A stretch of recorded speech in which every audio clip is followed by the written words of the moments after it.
Hola, ¿qué tal? Yo soy Isa, soy mexicana y estoy viviendo en Japón, tengo 2 años aquí, aunque mi historia es un poco peculiar porque en realidad no fui yo quien decidiera estar aquí tanto tiempo, fue el destino o el virus, no lo sé, el hecho es que estoy aquí y hoy te voy a compartir 5 cosas que me sorprendieron al llegar aquí, aunque después de estar 2 años aquí, con el tiempo se han ido naturalizando y normalizando bastantes cosas que al principio me parecían muy ajenas.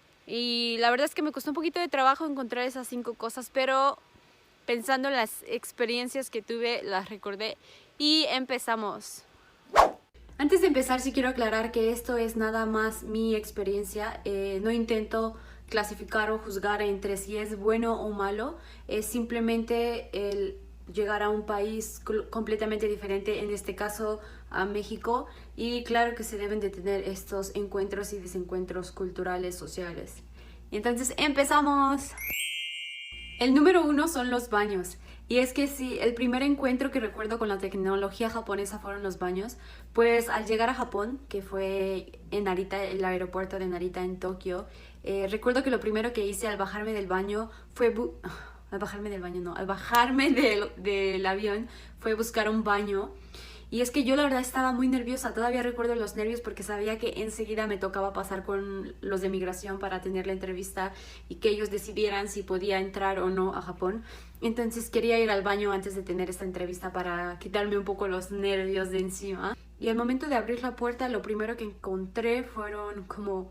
me parecía como un super salón de belleza porque tenía todos los instrumentos que un salón de belleza normalmente tiene. Eran unos espejos con bastantes luces alrededor, había una secadora, una laseadora, bastantes instrumentos, no sé, para limpieza de maquillaje. Fue un poco impresionante como este es el baño. Había también un cuarto para cambiarse la ropa, con espejos muy grandes. Y después, ya que entré un poco más, estaban los baños, el cuarto de baños o de inodoros.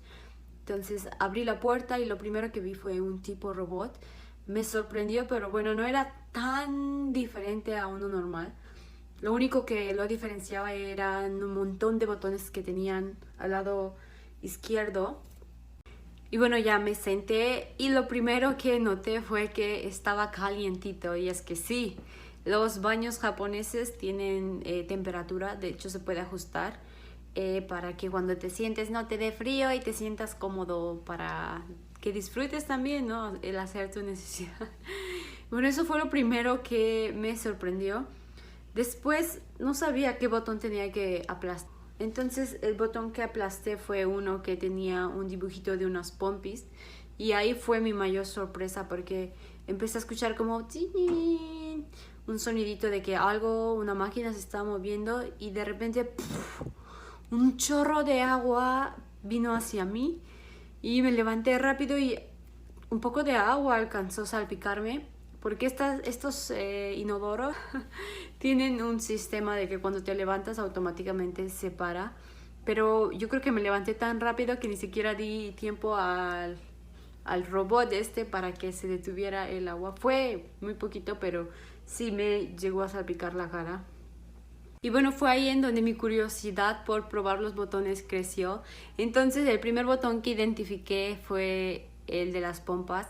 El segundo fue uno que tiene un símbolo de música, entonces eso me pareció bastante interesante. Lo presioné y al momento empezó a sonar algo extraño, como... Era un sonido como de baño. Y bueno, no entendía, pero dije, bueno, tal vez está descompuesto o algo. Yo estaba esperando un poco de música relajante o algo parecido, pero no. Y bueno, ya terminé de juguetear con los botones y después me levanté y al momento de levantarme automáticamente el baño se bajó, como decimos en México. Y así la historia de los baños japoneses. El número 2 es el estilo o los sonidos al comer ramen. Y es que esta experiencia fue bastante divertida porque recuerdo que la primera vez que pude ver a alguien hacerlo fue a mi amigo con quien estuve compartiendo casa un año. Vi hacer unos enérgicos sorbos al momento de comer su ramen y lo primero que pensé fue como, órale, seguramente es su estilo. Sí pensé que era algo de él. No, la verdad es que ni me imaginaba que era algo que todos hacían. hasta el momento en que fui a un restaurante especializado en ramen. Recuerdo que entré y ya escuchaba ahí unos... Y pensé como, wow, no solo él lo hace. Al momento de sentarme y que el restaurante estaba lleno, tengo que decirlo, estaba lleno. Entonces escuchaba al mismo tiempo todos... Y pensé, wow, fue ahí donde le pregunté a mi amigo, pero ¿hay alguna razón por lo que lo hacen? Y me dijo, claro, si no lo haces no puedes disfrutar como el olor y el sabor, el verdadero sabor de los espaguetis que estás comiendo, porque lo hacen con todo, con el ramen, con la soba, con los udon, todo el tiempo. Que tiene que tener sopa, caldo, para que lo hagan, porque dicen también que al momento de hacer estos sorbos traen los espaguetis y junto con los espaguetis viene un poco de sopa, de caldo, entonces dicen que se disfruta más. Sí. Y la verdad, después de que supe esto, lo empecé a hacer y sí hay una gran diferencia. Así que si tú lo comes, si tú estás comiendo ramen o vas a comer ramen o cualquier otro tipo de estos noodles, te recomiendo que lo pruebes. Vas a ver la diferencia. El número 3 es el silencio en los trenes. Y es que la primera vez que yo viajé en un tren en Japón fue en el tren Shinkansen, que muchos conocemos como el tren bala. Y tenía que recorrer una distancia de aproximadamente 3 horas. Fue por eso que pensé que era buena idea aprovechar este tiempo y hacer algo. De hecho, siempre me gusta haciendo algo, lo que sea. Pero pensé que era bueno practicar el ukulele, que era lo que estaba aprendiendo en ese tiempo. Y claro está que mi intención nunca fue hacer una fiesta. Sí, era obvio que solo iba a practicar los acordes. No tenía intención de hacer ruidos fuertes ni mucho menos. Y me sorprendió que era todo súper limpio, todo impecable. Y al momento de sentarme recuerdo que tomé mi ukulele entre mis manos y estaba ya lista para empezar a practicar. Solo como mover los dedos y así. E inmediatamente llegó una persona con el uniforme y obviamente deduje que era un trabajador del tren y me dijo que no lo hiciera, que definitivamente eso estaba prohibido. Entonces yo me saqué de onda y ya pedí muchas disculpas. Quiero decir que no hice ningún ruido, apenas estaba alistándome para practicar y fue eso lo que pasó. Después me di cuenta que era una regla del tren porque durante 3 horas hubo un silencio absoluto que nunca había vivido en mi vida. De verdad, en cada parada yo estaba esperando a algún vendedor que se subiera, el vendedor de los audífonos, palanquetas, de a 10, pero nunca pasó. Y fue ahí donde me di cuenta que extrañaba el caos latinoamericano, el ruido, la fiesta del metro. De alta fidelidad en el sonido. Sí, esto es muy normal porque tienen sus reglas específicas para viajar y utilizar el tren. De hecho, hay unos compartimientos. Perdón, de verdad mi español está cambiando mucho. Quiero decir que había unos compartimientos especiales para comer. Y de hecho en los trenes locales de cortas distancias está prohibido comer o beber líquidos. Y también lo entiendo porque el tren está considerado un espacio como de descanso porque normalmente lo utilizan las personas antes y después de trabajar o de ir a sus escuelas o sus labores. Entonces ya, ahora lo veo desde otros ojos y lo entiendo. El número 4 son los niños caminando solos, yendo solos a donde sea. Y la verdad lo primero que me hizo shock fue el hecho de que yo de alguna forma normalicé que en México esto sea casi imposible. Y es que la primera vez que lo vi iba con mi amigo en su coche, eran aproximadamente las 5:30 de la tarde cuando ya empieza a estar oscuro. Entonces lo primero que hice al momento de ver a unos niños como tipo de primero de primaria caminando solos por la calle, en una calle muy solitaria, le fue a preguntarle a mi amigo, oye, pero ellos ¿por qué caminan solos? Y él fue como de, ¿salieron de la escuela? Y le dije, ¿qué? ¿Sus papás no pudieron recogerlos o qué? Y él estaba como de, no, todos lo hacen, yo también lo hice. Y ya le dije como, todos lo hacen todos los tiempos, aunque está tan oscuro. Me dijo, sí, siempre nos vamos y regresamos solos. Entonces me quedé pensando como, ok, eso sí, realmente Esto no tendría que sorprenderme si en mi país fuera igual, pero entiendo que es, como yo creo que el principal motivo es la seguridad. Muchos dicen que esto es parte de la cultura japonesa para hacer que los niños sean más independientes. También es que hay grupos de niños en donde el más grande, que se le puede decir senpai, es quien se encarga de cuidar a los niños más pequeños. Y ahora sí, llegamos al número 5, los tatuajes.